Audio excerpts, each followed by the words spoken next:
Hey, what is up, ladies and gentlemen? My name is Grief Drums, and today we are talking Hell Let Loose. So, welcome in. Today we're playing Hell Let Loose. Yesterday, the Eastern Front update released with the version 1.0 launch, as this game has now officially left early access. Now, just in case you're watching this in the future and you wanted to know exactly when that was, July 27th, 2021 was the exact date that this released out of early access. And I've got to be honest, it's been a long time coming, but it is a really, really positive step forward for this game that has continued to just improve and grow. And you know what? I really, really am excited for the future of this game. Now, just a very quick heads up in case you've never ever played it. Obviously, it's set in World War II. Obviously, it's a first-person shooter in large, expansive maps. And just so you get a real feel for the kind of game that this is, if you've ever played the game Squad, it is quite a hardcore tactical shooter. It's quite a serious shooter. And then you've got things like Battlefield on the sort of at the other end of the spectrum, where it's a big open map running around, very sort of arcade shooter. Well, Hell Let Loose sits somewhere nicely in between those two. A single shot can kill you and you are out for the count and you have to respawn somewhere. Respawn points are only available if squad leaders or commanders put them down. So there is definitely a forced team play, if you will. It requires decent teams to actually work together in order to be effective on these maps. But with that in mind, the game still somehow manages to retain quite a fun, arcadey style feel without being too daft, I guess is the term. It's just good fun. It is really good fun. Now, I jumped on yesterday. I played this game a really long time ago. I played this game a good year or so ago. That's not actually that long, but even still, Rainbow Six has been predominantly taking up my time, and now that I've pretty much stopped playing that, having the time to jump back into all of these games and to experience Hell Let Loose has been amazing. It's been so much fun. Within about 2 minutes of being on the battlefield, I quite literally saw bodies flying through the air. There were limbs going flying everywhere. The explosions going off all around you. The chaos of battle on this game can be absolutely insane, especially on the two new maps that have just been introduced as part of the Eastern Front update. For this particular update, we've been given Kursk and Stalingrad. Now, Kursk is big, wide open fields with lots of trenches where you feel extremely vulnerable, especially to things like planes, tanks, even just running across no man's land sort of in the open. You're asking for a bad time. So it really sort of causes you to get into these trenches, and as you're moving around, I found I was ducking in real life as bullets were whizzing over the top. It was a really, really interesting experience. And then as soon as we finished on this map, we moved on to the next new map, which is Stalingrad. Now, Stalingrad, it caused a few frame drops here and there. It was a pretty manic map, but it was beautiful. It looked so good. There are so many broken buildings.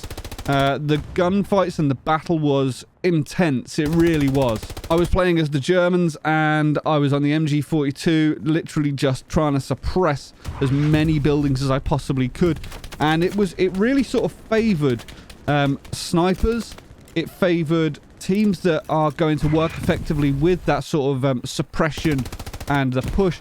And the game was just so much fun. We were fighting for an hour and a half, if not more, right until the bitter end. We had like 4 of the 5 points, and then we started losing them, where people got a bit greedy, started pushing too far forward. The Russians rolled a few tanks through that caused big problems.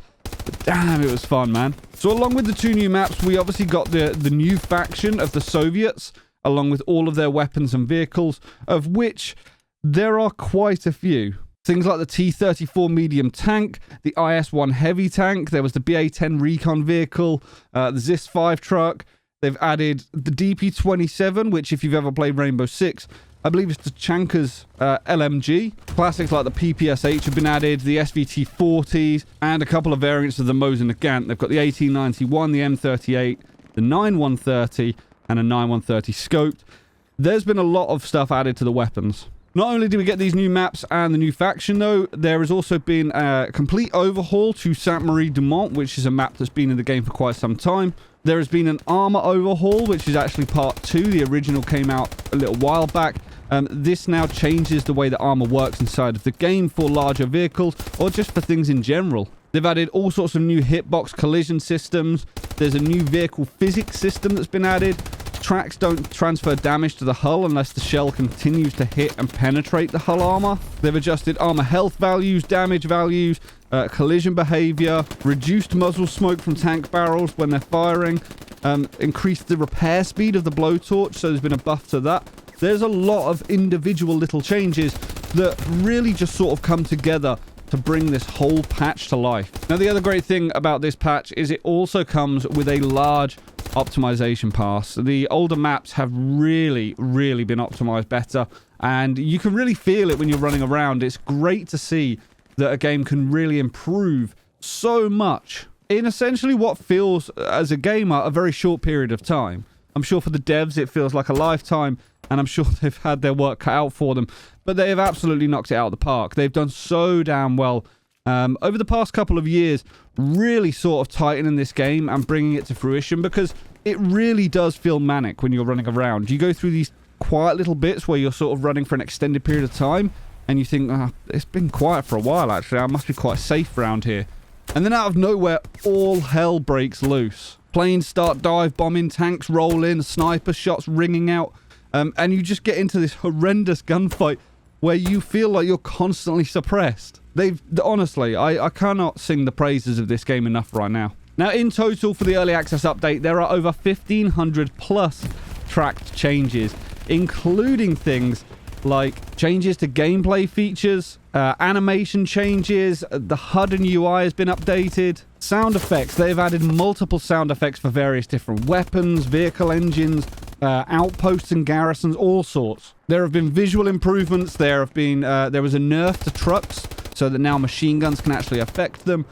Server admin updates, and I'm not even talking bug fixes yet. I mean, the bug fixes are endless. As with a game like this, there's obviously a lot going on. There's a lot to address, and they've managed to do a shed ton. If you go onto the patch notes, which I will try and link in the description down below, you can see pretty much everything that they've adjusted and amended. These patch notes are a heavy read. There is a lot of changes. I'm not going to sit here listing all of them. If you want to have a look, then definitely go and do so. Now, whilst it may be the end of early access for Hell Let Loose, that doesn't mean that it ends there, as the devs quite rightly pointed out inside of their patch notes. This is the end of the beginning. The game is still going to need more work. There's still a lot more things that the devs are planning on adding. And a look at the 2021-2022 roadmap lets you know exactly what they're looking at doing. The Panzer IV tank is coming in. There will be a campaign mode added, new cosmetics, new commander abilities, but most importantly, the most important one, the British forces. The British forces are being added in, and if you look at the little logo, the British weapons actually has a little cup of tea. That is my kind of dev team. There are some amazing things coming. There is a night map variant for select maps with flares. Now imagine, like, just stop for 1 second to think how cool that is going to look. It's going to be horrendous and feel oppressive, but it's going to be just so damn cinematic. But we got Jeeps coming, we've got Soviet anti-tank structures, and the party system. Now, for those of you that don't know, the party system as it currently stands doesn't exist.